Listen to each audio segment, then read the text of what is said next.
Quand tu t'es lancé, tu t'es donné à fond avec une grande motivation, avec beaucoup d'action. Tu as appris comment communiquer aux personnes et tu pensais être tranquille. Et malgré ça, malgré cette atteinte de ces premiers objectifs, il est possible qu'aujourd'hui tu ressentes de la fatigue. Peut-être pas un épuisement immense, parce que je sais que tu tiens le coup, mais une fatigue quand même qui est là. Et aujourd'hui, je veux te rassurer.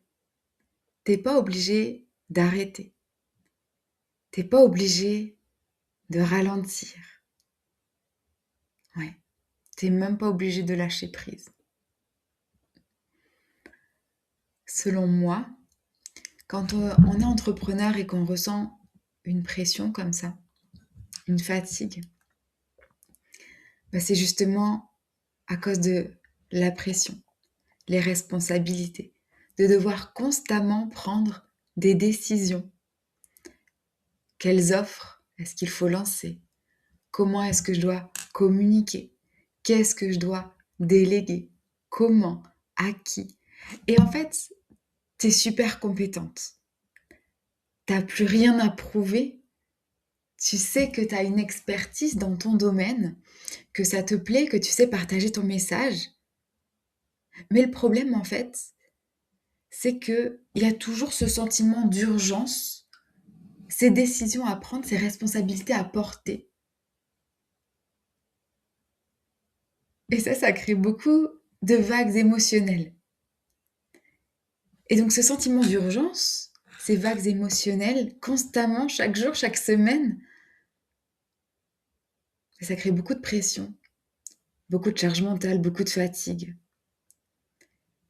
Et selon moi, c'est vraiment la stabilité émotionnelle dans laquelle tu vas prendre tes décisions qui va faire que tu vas retrouver de l'énergie et tu vas pouvoir prendre des décisions plus alignées qui vont, elles, nourrir ton business et ton ambition, sans forcément ralentir, parce que peut-être que tu as peur que si tu ralentis, tout va s'arrêter. Alors je te rassure, ce n'est pas forcément le cas, mais c'est pas forcément nécessaire non plus. Simplement de réajuster ce curseur émotionnel de quand tu prends les décisions. Et c'est-à-dire que tu peux avoir beaucoup d'ambition, faire beaucoup d'actions et que ça fonctionne bien aussi et être dans la sérénité. Parce que la sérénité n'est pas proportionnelle au niveau de réussite, au niveau d'action. Par contre, les décisions que tu vas prendre selon dans quel état émotionnel tu vas être, ça va faire une grande différence. Par exemple, quelle est la dernière décision que tu as prise dans une stabilité émotionnelle, dans une sérénité?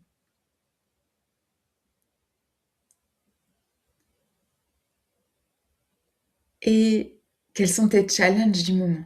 Quelle décision tu as à prendre? Et comment tu peux ajouter un peu plus de sérénité? Et si tu prenais ta prochaine décision en dehors de ce sentiment d'urgence, qu'est-ce qui se passerait?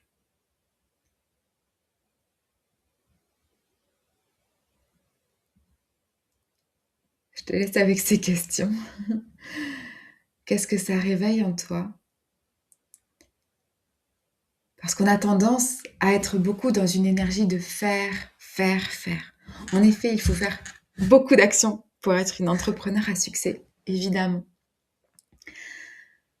Mais selon moi, pour pouvoir durer, il faut avoir une certaine stabilité à l'intérieur pour éviter de se cramer et pour pouvoir durer dans le temps,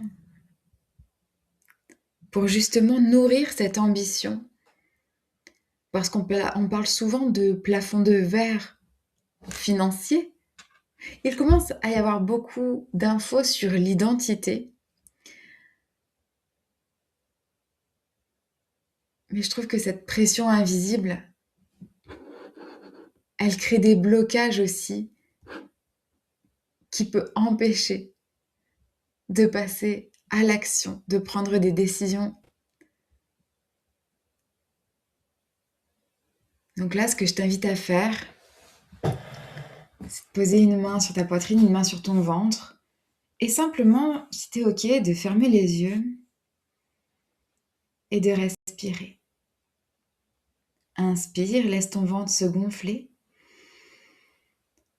Souffle doucement par la bouche.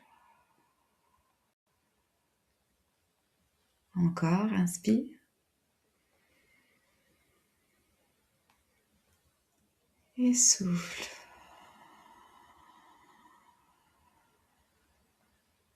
Encore une fois.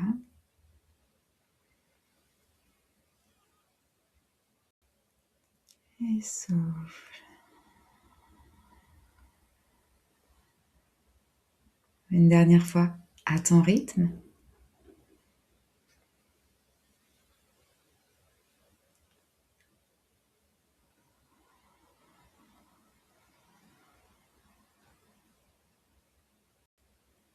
Et si tu le souhaites, tu pourras reprendre ta respiration naturelle et ouvrir les yeux à nouveau.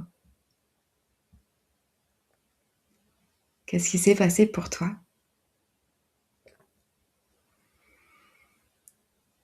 Le corps, c'est un super levier. Alors, je suis coach sportive aussi. Donc, le corps, j'ai l'habitude de le faire bouger.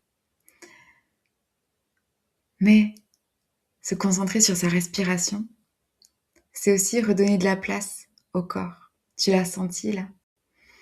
Ton nez qui intègre cet air, qui circule au niveau de ta poitrine, au niveau de ton ventre. Et en posant ta respiration comme ça, ton mental se calme et la pression redescend pour des décisions peut-être moins urgentes, en tout cas dans une clarté émotionnelle. Alors évidemment, cette clarté émotionnelle, elle arrive peut-être pas en 3 respirations ou 4. Hein. Laisse-toi le temps. Laisse-toi le temps. Même s'il faut attendre des fois 1 jour, 2, dors dessus. Et vois ce qui reste après ces quelques heures. Ok. Et souvent ton corps sait.